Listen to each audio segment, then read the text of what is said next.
अमरनाथ यात्रा एक दुर्गम और कठिन यात्रा है।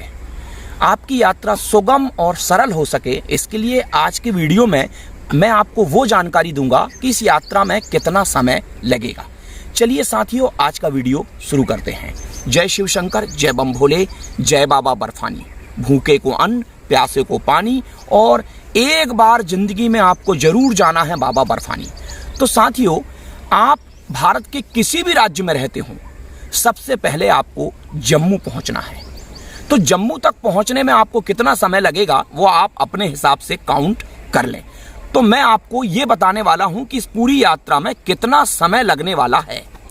जम्मू पहुंचते से ही आपको रेलवे स्टेशन से ऑटो मिल जाएंगे, उनके माध्यम से आपको भगवती नगर पहुंचना है। भगवती नगर जम्मू में ही है। भगवती नगर जाने के लिए आप चाहें तो ऑटो का सहारा ले लें, जिसमें लगभग आपको 200 रुपये लगेंगे, और चाहें तो आप रेलवे स्टेशन से बाहर आएं और यहां से आप मिनी बस के माध्यम से जम्मू के भगवती नगर पहुंच सकते हैं, जिसमें आपको 20 रुपया किराया लगेगा। भगवती नगर बेस कैंप पहुंचते से ही सबसे पहले आपको अपना KYC करा लेना है और अपनी बस की टिकट बुक करा लेना है। आपको भगवती नगर बेस कैंप में रात्रि विश्राम करना है। भगवती नगर बेस कैंप में रहने और खाने की संपूर्ण व्यवस्था है। सुबह सुबह भगवती नगर बेस कैंप से पहलगाम और बालटाल के लिए बसें चलती हैं, जिनका समय लगभग 5 बजे होता है। बस पहलगाम या बालटाल के बेस कैंप तक पहुंचने के लिए दिन भर का समय लेती है। रात्रि 7 या 8 बजे तक आप दोनों ही बेस कैंप तक पहुंच सकते हैं। आपको अपना अगला विश्राम पहलगाम बेस कैंप या बालटाल बेस कैंप में करना है। अब मैं आपको आगे की यात्रा पहलगाम बेस कैंप से बता रहा हूं। पहलगाम बेस कैंप में आपको रात्रि विश्राम करना है। यहां पर आपके यात्रा परमिट की जांच होगी। यहां पर लंगर की व्यवस्था है, आपको यहां पर रुकने की व्यवस्था भी है। पहलगाम में आपको रात्रि विश्राम करना है। आप सुबह सुबह जल्दी उठ जाएं, क्योंकि 5 से 11 बजे तक आपको चंदनवाड़ी पहुंचना है।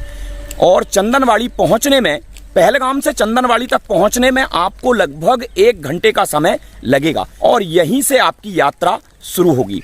चंदनवाड़ी से शेषनाग तक लगभग 12 से 13 किलोमीटर का सफर है, और ये आप दिन भर में तय कर लेते हैं। अगला विश्राम आपको शेषनाग में करना है। शेषनाग से आपकी पुनः यात्रा प्रारंभ होती है, और पंचतरणी तक पहुंचने में आपको दूसरा दिन लग जाएगा, और पंचतरणी में ही आपको दूसरा विश्राम करना है।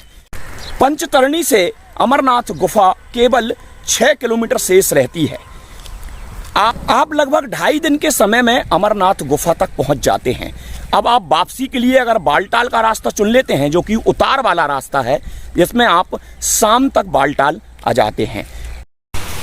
इस प्रकार आप जम्मू से पहलगाम जाते हैं, और पहलगाम के रास्ते आप चढ़ाई करते हैं, और बालटाल के रास्ते आप वापस उतरते हैं, और पुनः जम्मू तक आने में आपको 6 दिन का समय लगता है। यानी पहलगाम के रास्ते आप जाएं और बालटाल के रास्ते आप वापस हो जाएं, तो आपको अमरनाथ गुफा की यात्रा में 6 दिन का समय लगता है। अब हम बालटाल के रास्ते में कितना समय लगेगा इस पर बात करते हैं।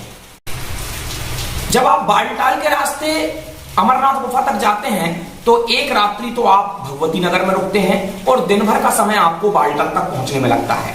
और बालटाल से जब आप चढ़ते हैं, तो एक ही दिन में आप अमरनाथ गुफा तक पहुंच जाते हैं, और उसी दिन वापस हो जाते हैं। यानी आपको बालटाल से गुफा तक जाने में और वापस लौटने में 1 दिन का समय लगता है। 1 दिन का समय जाने में और 1 दिन का समय आने में। कुल मिलाकर बालटाल के रास्ते अगर आप यात्रा करते हैं, तो जम्मू से इस यात्रा को पूरा करने में और जम्मू तक वापस आने में कुल 3 दिन का समय लगता है। ये छोटा रास्ता है। तो साथियों, अमरनाथ यात्रा में कुल कितने दिन लगते हैं, ये सब आपको बिल्कुल क्लियर हो गया होगा। अगले वीडियो में मैं आपको बताऊंगा कि अमरनाथ यात्रा में कितना खर्च आता है।